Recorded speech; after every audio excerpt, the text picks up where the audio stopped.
Welcome. We are the Ministry of the Real Truth, and today we were creating several videos based on H.G. Wells' book The Outline of History, and we found the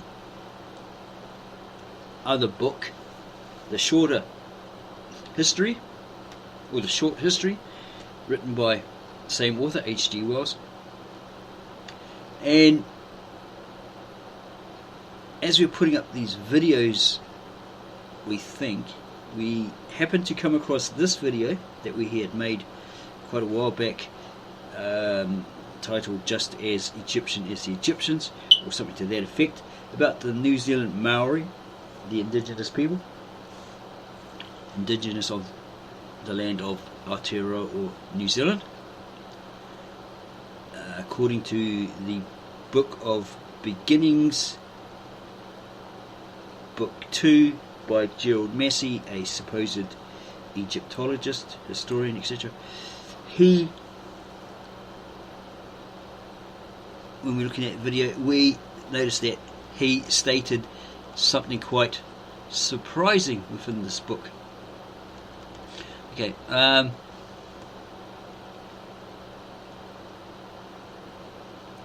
some guy called Bunsen, whose Egyptology is often of the most cursory character, and who was personally obsessed with the idea that the so-called Semitic speech was earlier than the Kemetic, and that the rootage of Egypt was in Asia, has asserted that the word Makatura for Migdol has no root in the Egyptian language. It cannot come from Mak. It's a footnote. Egypt's Place, Volume 3, page 213. But it does, and Makatura is of course the same by permeating with Migdol. See, with this book, it's why we had interest in it before and did a video, is because it, Gerald Massey states that the Maori language is the closest, or very, very close to the original ancient Egyptian or Kemetic language. And he gives, on one side, he's got like this dictionary section. On one side, it's got the Maori or Te Reo language, and then on the other side, it's got the ancient Egyptian, and the words are very similar. Yeah. So, hearing from different people here in New Zealand that they apparently there was found Maori carvings in the tombs, etc. So our roots could be coming. Our ancestors could have come from Egypt originally, because all people gathered into one place, etc., etc. The desert region of Shinar or Sumer, and then the tower was built. God dispersed them and gave them all different languages, and they went different ways, etc., etc. Okay, so we're looking at this, and it goes on about an Egyptian. Tura is the tower. Mak means to watch and rule over. The Migdol was a watchtower. Makatura signifies the watchtower. There stood a watchman on the Migdol of the watchman. It was the tower of the Mag or Mage, the starry watchman of the night. Mak, the mage, and to watch doubly identifies the Egyptian origin of the Migdol as the watchtower. Maybe the Migdol is in the Hebrew. The river of Egypt, the inundation, the flood of Egypt. And here's a footnote.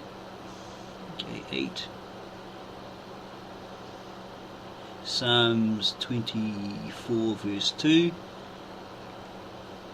No, it's actually 5. Footnote 5. Which is probably Amos 8. Chapter 8 verse 8.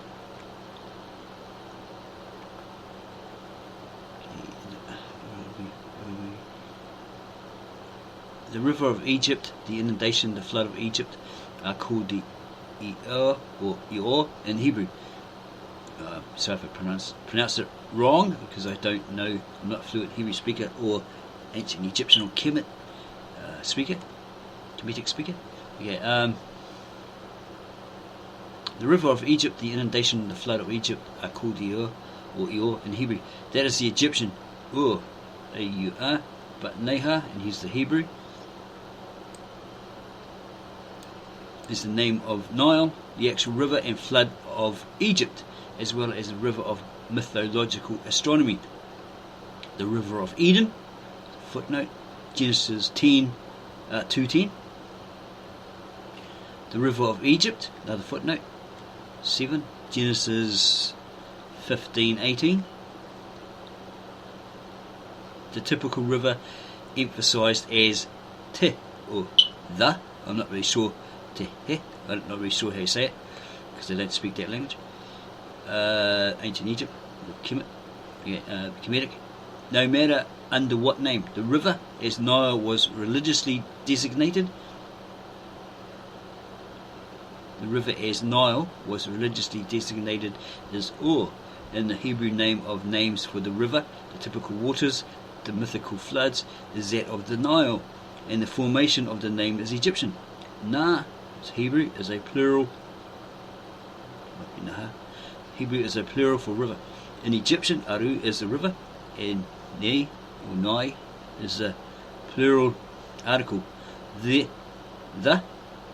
river is Nai Aru, or the dual waters of the Nile, the two waters welling from the pool of the two truths, or the vase of Hapimu, the Bayun waterer. The divinity of the Psalms, who founds and established the earth on the floods.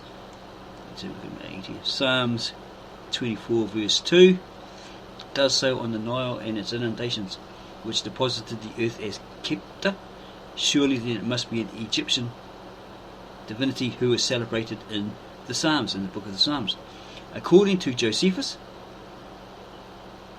in his Antiquities,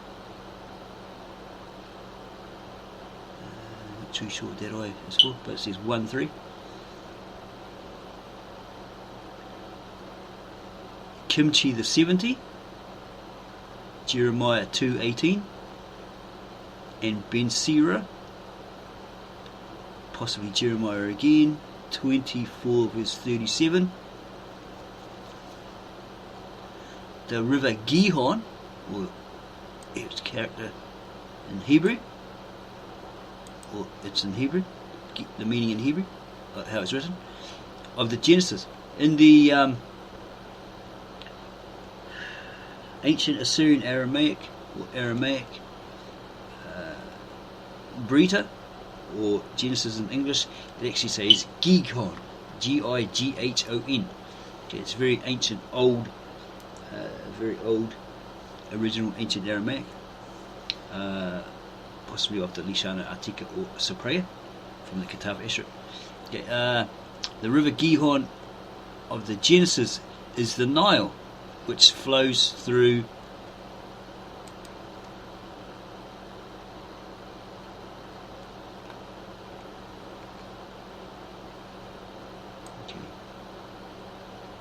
all the lands of Cush, the southern lands. It is not that the narrator thought of the origin of the Nile as being in Asia, as first F-U-E-R-S-T, could be German, Fürst. So we'll have a look. Who is this person? Okay. Never heard of him, so do a bit of personal research, look up this guy, see what he's all about. Probably some sort of Egyptologist or theologian or something. Hopefully it finds it,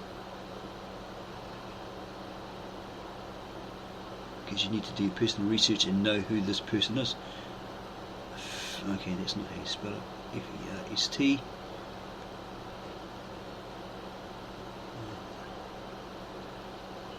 First, it's in German, so good to me.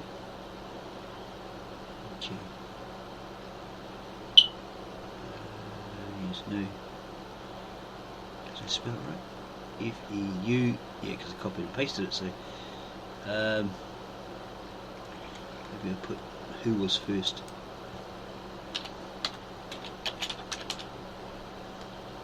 Who was first?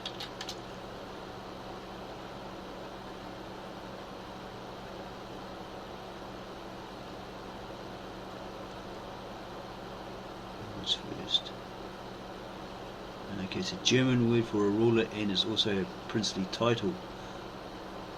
Okay, it's F umlaut U SRT. That's not the one we're looking for. Okay.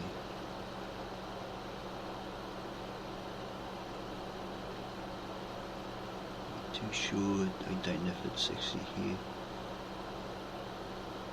Can't really see it here.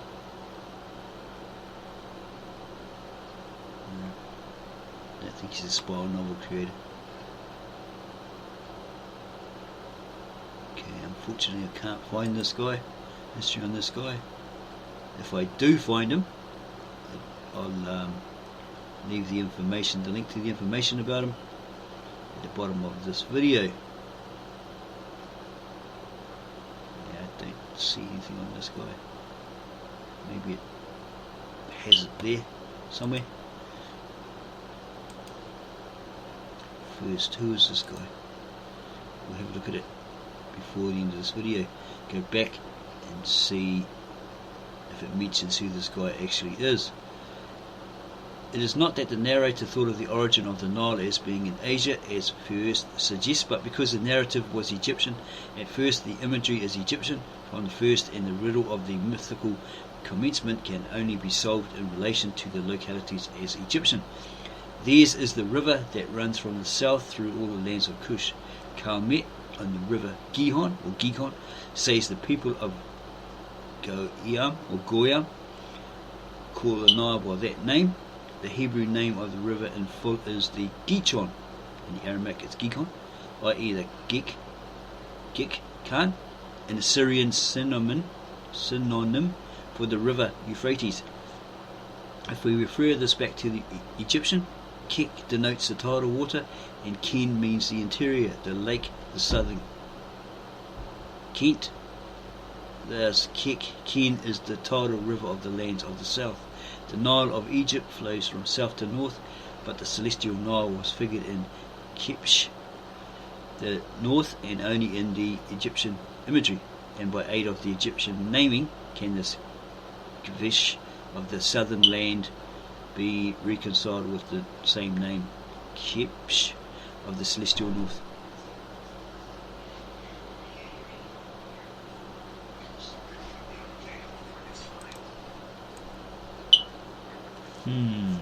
So this information here on the river Gihon.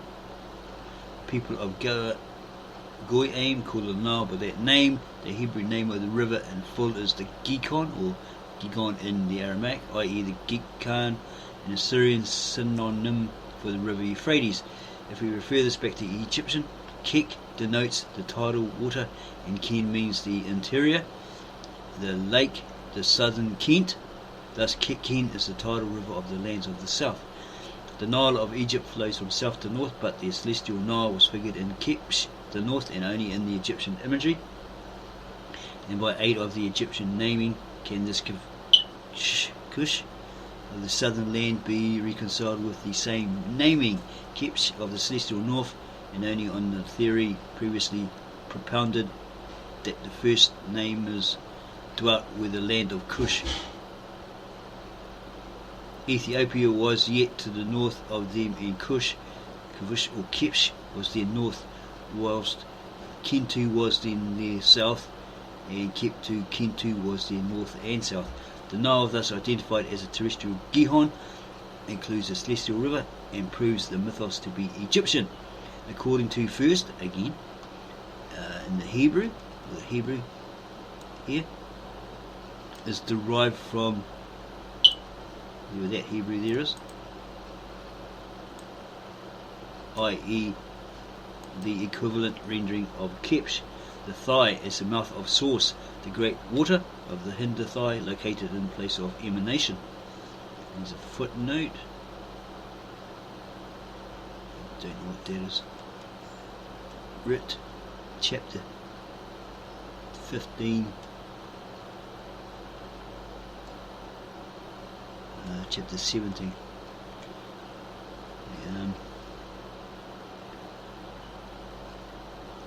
No explication of the scenery and naming is possible from the Hebrew alone, whereas the Egyptian will make all perfectly plain. infallible in phenomena. This place of source is a well of, or pool of the two waters and the hall of the two truths, and as such was readapted to other localities wherever a fountain rose and formed a double stream. Hence Gihon is found as the name of a fountain on the western side of Mount Zion, where it made a double pool, the upper Gihon being identical with the upper pool. 2 Kings 18:17, and the lower with the lower pool, the celestial prototype of these being still represented by the double stream of Aquarius. Okay, looking at a video on the supposed Wailing Wall. A person, probably an Arab, Muslim, or maybe a Jew, explained about the Gihon spring running through the city of David, I think, where the priests needed that kind of water to be ritually cleansed, etc., etc. So it's come from, we're assuming it's come underground from the Gihon River, the Euphrates, etc., as claimed here, to that supposed city of David. Is a bubbling spring, right? Okay, and this backs it up here. Hence Gihon is found as the name of a fountain on the western side of Mount Zion, or the city of David, where it made a double pool, the upper Gihon being identical with the upper pool, and the lower with the lower pool, the celestial prototype of these being still represented by the double stream of Aquarius. The Hebrew word shakam has the general sense of to rise up early to perform some act, also to enter some place, to be in oneself the first thing in the morning, although no noun is found in the Hebrew thesaurus as a basis for the verb shakam, which would denote morning. This implies an original use of the word shakam, such as included the morning or the act of the morning, to identify the primal meaning, which may be traced by aid of sake,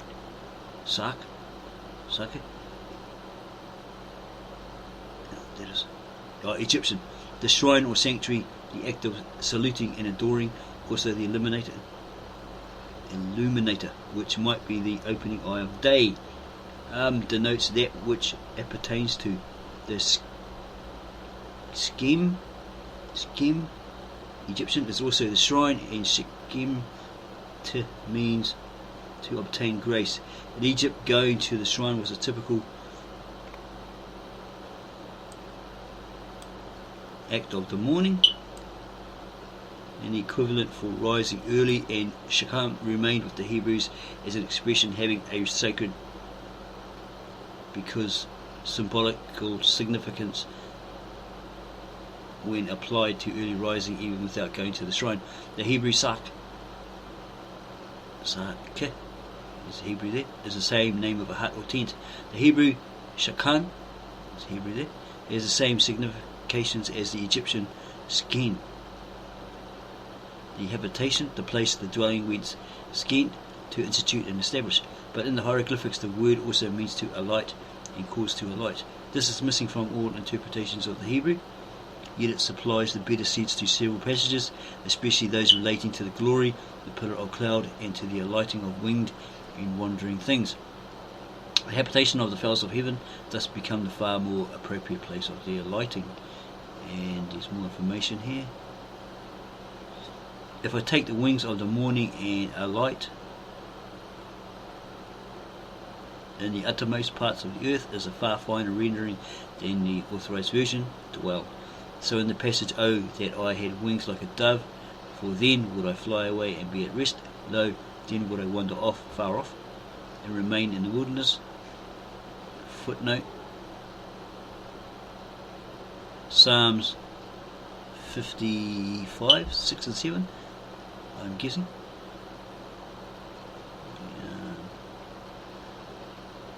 The restored sense would be, then would I fly away and alight afar off in the wilderness. And there's some more information there. Okay, don't know if it's got any more on this Gihon. have a look.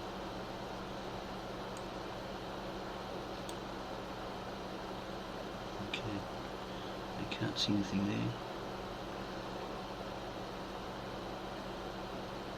So we might go back and find out who this guy first is, if we can.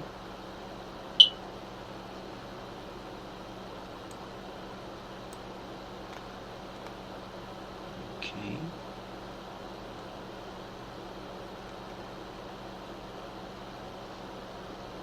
There must be some Egyptologist or something.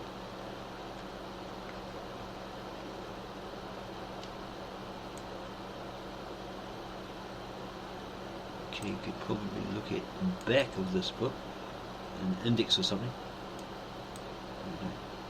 to see if he's mentioned on a certain page, other than that one.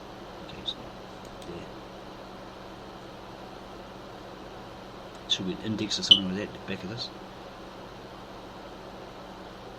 Shrug it a bit so we can see what we're looking at. Okay, it's pretty hard to see there. Notes. Go back a bit.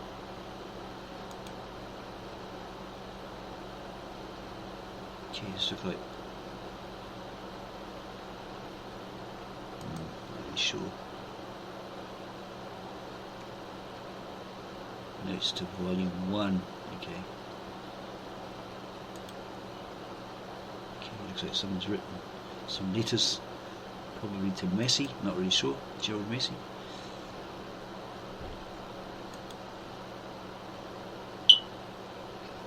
Okay. No, can't seem to find it. Could have been hours looking for it. Okay. So, if you found that interesting, it gave some great insight. That the ancient Israelites, the Hebrews, etc., got their name, or the name related to Gihon or Gihon or Gihon river was the Euphrates, which may have run through Egypt, through Cush, etc., and was the Nile. Then, yeah, if you like this, we gave it insight, etc., got you interested, then submit to our channel, add your comments down below, tell us what you think, what you know, they're most interesting, and give us a like. Don't forget to set the notification bell so you don't miss out on any more videos such as this, and you go tell all your friends, family, neighbours, etc., that preach you the Bible, etc., that possibly, well, according to this book, Gerald Massey, by Gerald Massey, the Book of Beginnings, Book 2, the Gihon mentioned in, or Gighon or Gihon mentioned in Genesis, the Book of Genesis, was actually the Nile.